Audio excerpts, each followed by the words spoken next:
Om Swastiastu. Sebelumnya terima kasih atas waktu yang sudah diberikan kepada dosen pembimbing mata kuliah studi kelayakan bisnis.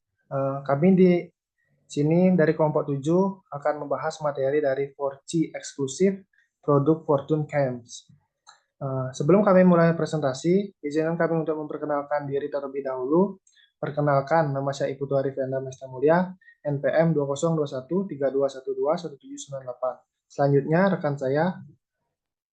Perkenalkan, nama saya Nika Pioni Purdana dengan NPM 202132121171 dan rekan saya. Perkenalkan, saya Dewa Ayu Wulandari Kiswari dengan NPM 202132121172 dan rekan saya. Perkenalkan, saya Putu Pranita Ramadhani dengan NPM 202132121188 dan dilanjutkan oleh rekan saya. Perkenalkan, nama saya Nila Putu Pradewi dengan NPM 202132121194. Lalu saya kembalikan kepada moderator. Baik, materi pertama akan dijelaskan oleh rekan saya. Baik, di sini saya akan membacakan ringkasan eksekutif. Usaha kerajinan tangan 4C atau Fortune Chimps mengembangkan lonceng lokal berdasarkan Feng Shui dengan desain yang dapat disusun sendiri oleh konsumen untuk menciptakan produk yang eksklusif.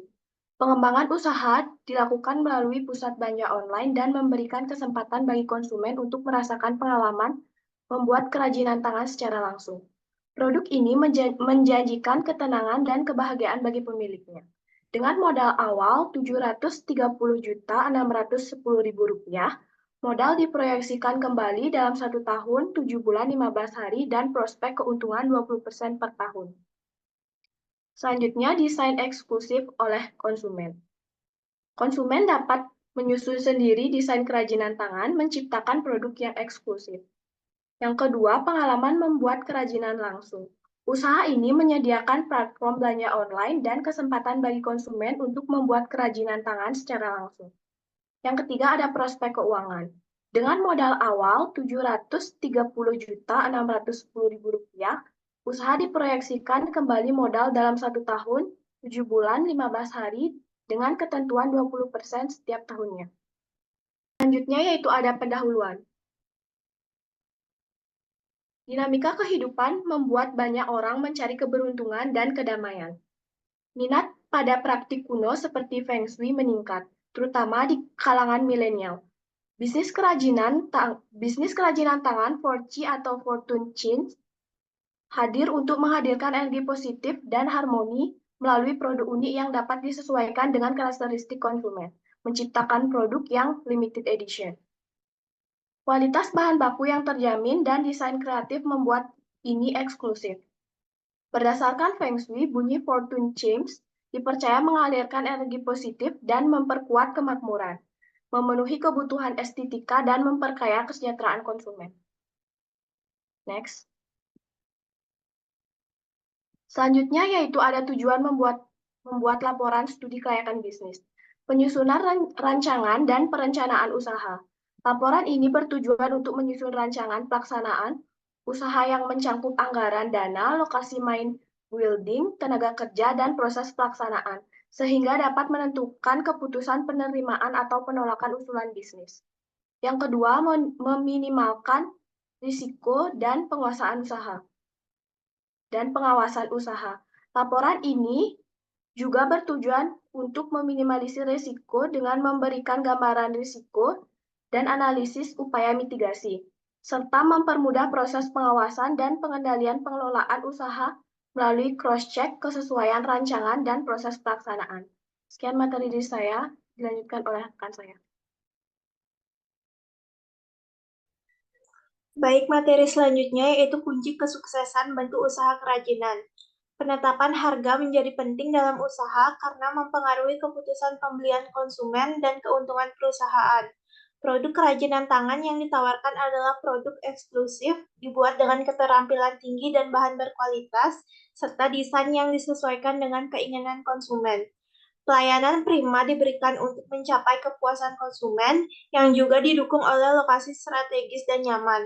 Kepercayaan Feng Shui dimanfaatkan sebagai daya jual, menarik konsumen dengan janji energi positif, Kepuasan pelanggan menjadi tujuan utama karena akan mendorong pembeli kembali dan promosi dari mulut ke mulut. Next. Materi selanjutnya yaitu analisis makroekonomi.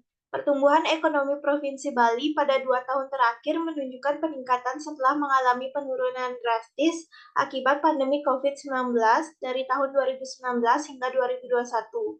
Pada tahun 2022, perekonomian Bali mulai pulih dan meningkat, membuktikan bahwa provinsi ini memiliki potensi untuk pertumbuhan ekonomi berkelanjutan.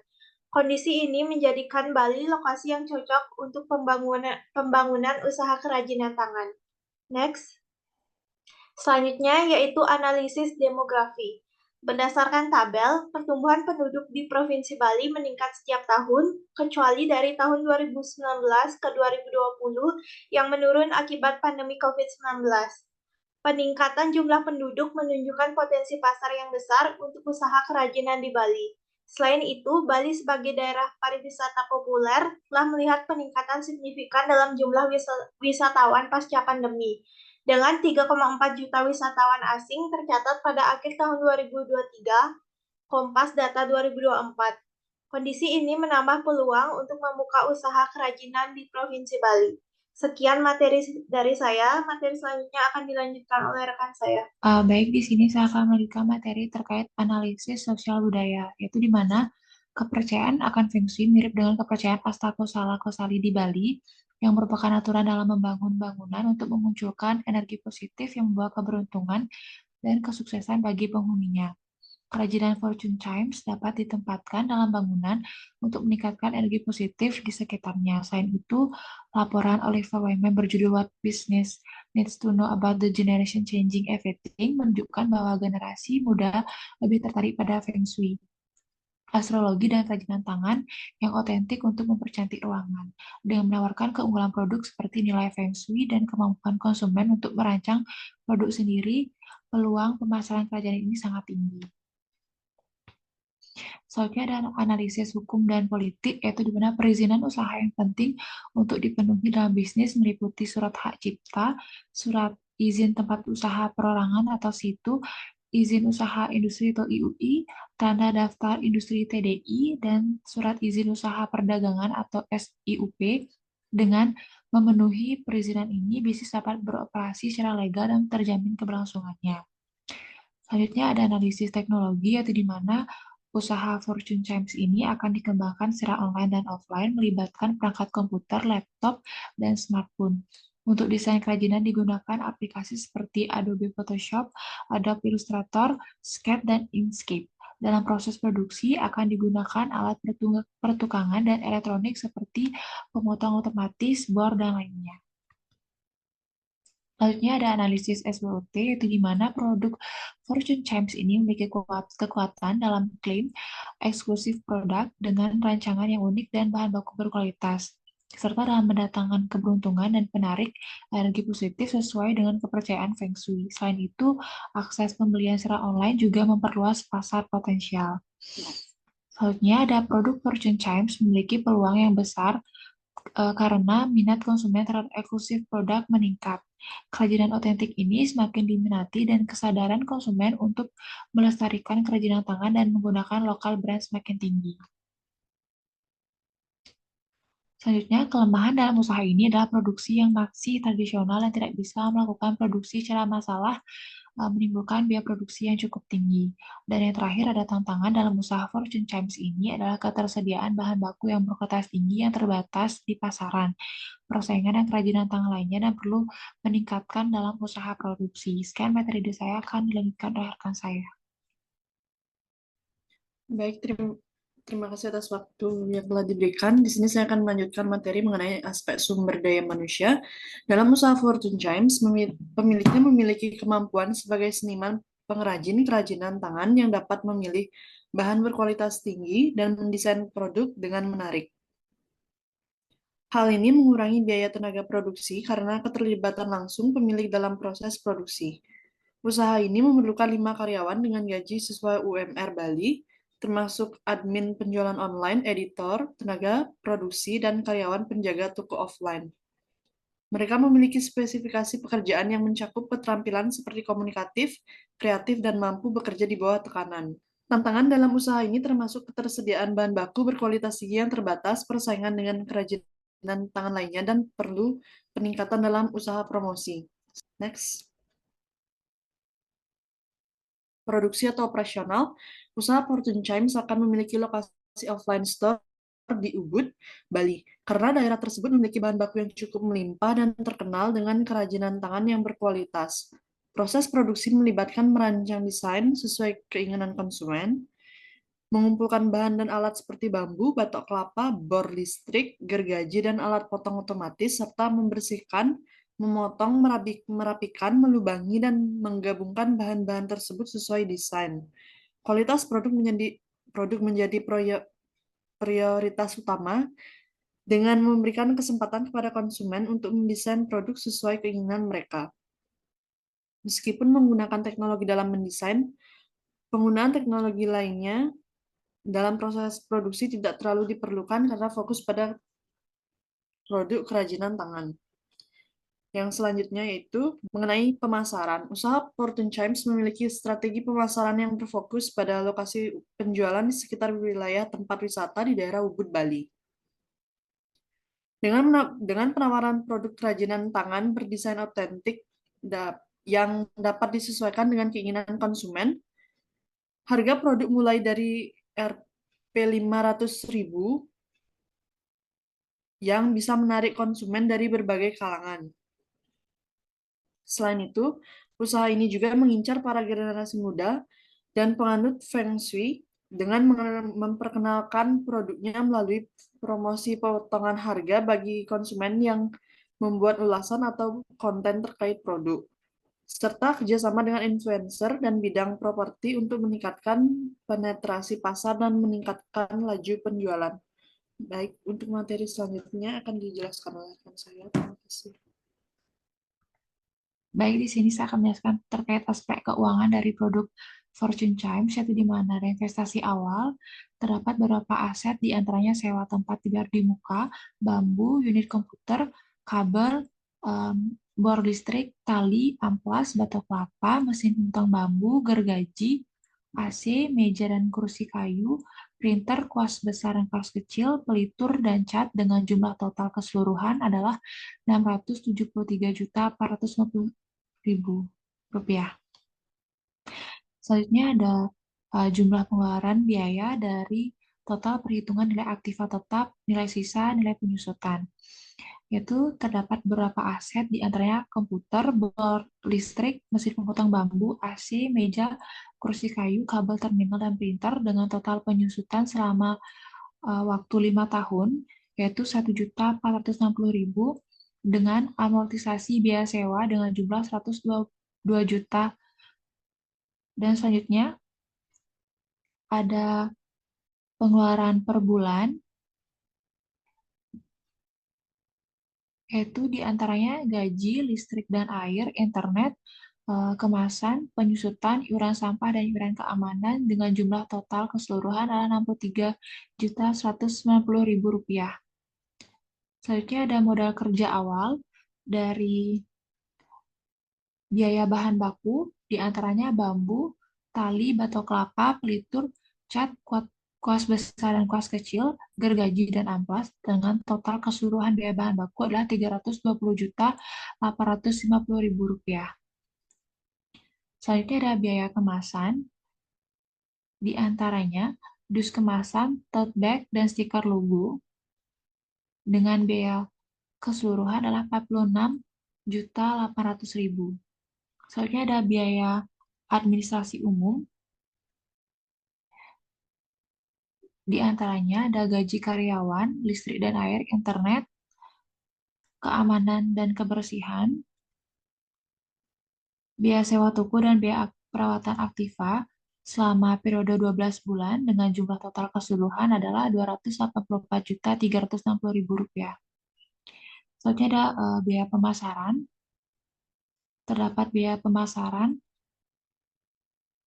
dengan periode 12 bulan dengan total keseluruhan adalah Rp3.600.000. Dan yang terakhir ada biaya kas minimal dengan jumlah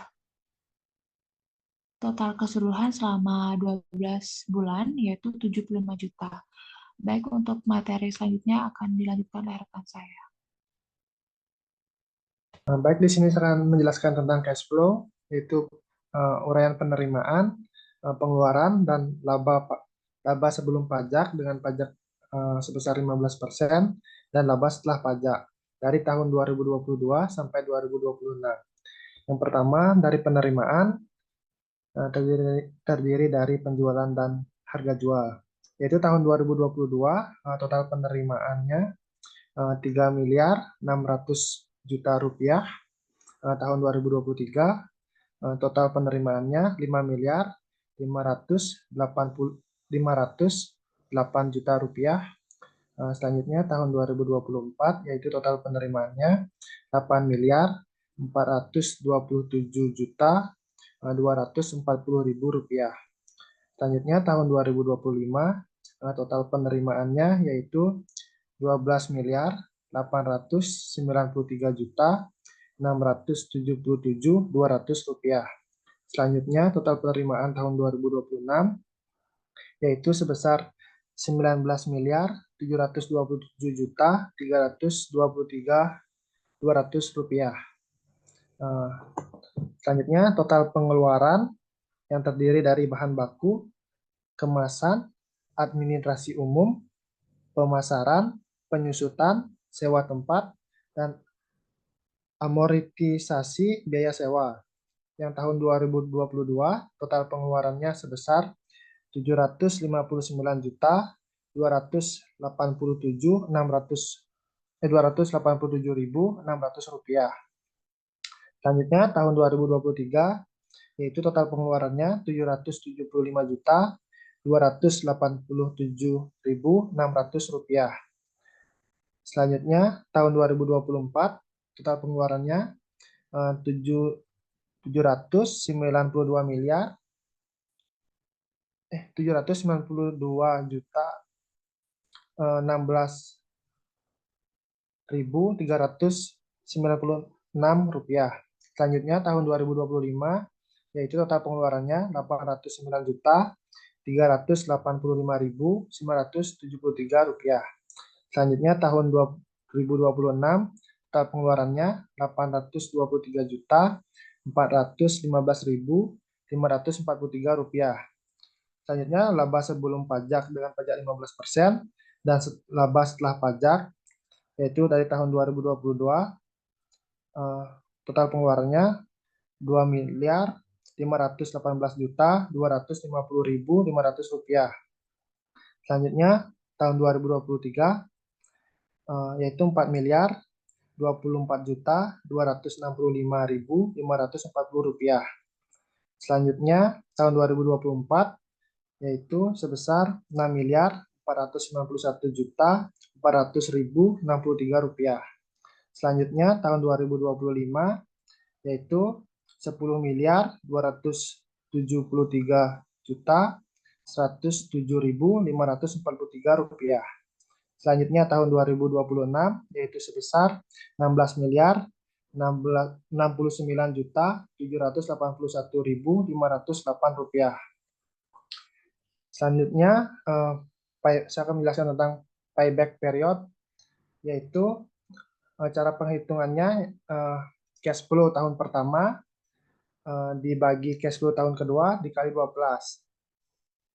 yaitu 2 miliar 518 juta 250.500 rupiah dibagi 4 miliar 24 juta 265.540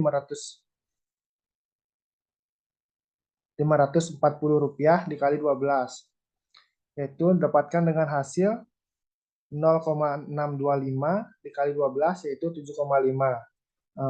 Berarti 1 tahun 7 bulan 15 hari. Selanjutnya net present value, yaitu penulis menghitung dari rumus IRR yaitu discount rate 45% ditambah jumlah NPV dibagi nilai arus kas bersih dikurangi jumlah arus kas bersih dikali diskon faktor dikurangi diskon rate dan mendapat hasil IRR sebesar 66,7%. Next slide. Selanjutnya saya akan menjelaskan tentang profitability index, yaitu nilai arus kas bersih senilai 10 miliar 610 juta 846.597 rupiah. Ada investasi awal yaitu sebesar 730 juta 610.000 rupiah. Probability index yaitu nilai aliran kas bersih dibagi investasi awal, yaitu didapatkan dengan hasil 10 miliar 610 juta 846.597 rupiah dibagi dengan 730 juta 610.000 rupiah, yaitu didapatkan dengan hasil 14,523, yaitu 1.452. Data hasil perhitungan di atas menunjukkan bahwa usaha ini layak untuk dilakukan karena PI lebih dari 1.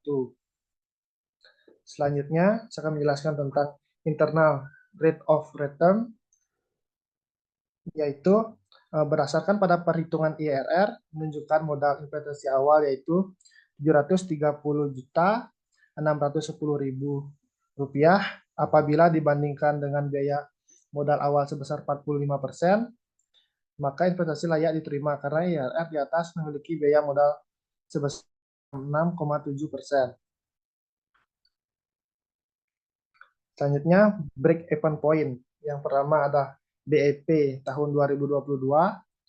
Cara perhitungannya, biaya tetap dibagi dengan harga dikurangi dengan biaya variabel, yaitu 500.000 dikurangi 44.500 rupiah, didapatkan dengan hasil 632.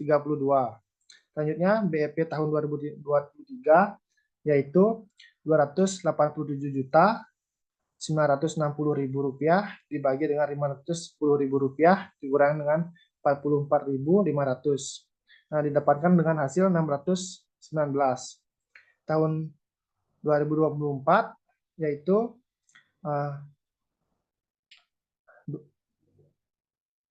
didapatkan dengan hasil 605. BP tahun 2025 yaitu didapatkan dengan hasil 592 rupiah. Yang BEP tahun 2026 didapatkan dengan hasil 580. Next slide. Baik, kesimpulan dan pembahasan dari materi kita kali ini yaitu kesimpulan dari analisis finansial menunjukkan bahwa usaha Fortune Games layak untuk dikembangkan dengan nilai positif dari net present value dan profitability index yang melebihi dari 1, serta tingkat pengembalian internal atau internal rate of return sebesar 66,7% yang lebih tinggi dari tingkat biaya modal sebesar 60%. Usaha ini memiliki potensi untuk memberikan hasil yang menguntungkan. Berdasarkan analisis ini, disarankan untuk melanjutkan pengembangan usaha Fortune Games dengan memiliki prospek yang cerah dan dapat memberikan keuntungan dalam jangka panjang. Baik, sekian presentasi dari kelompok kami. Kami tutup dengan Paramo Santi. Om Santi Santi Santi.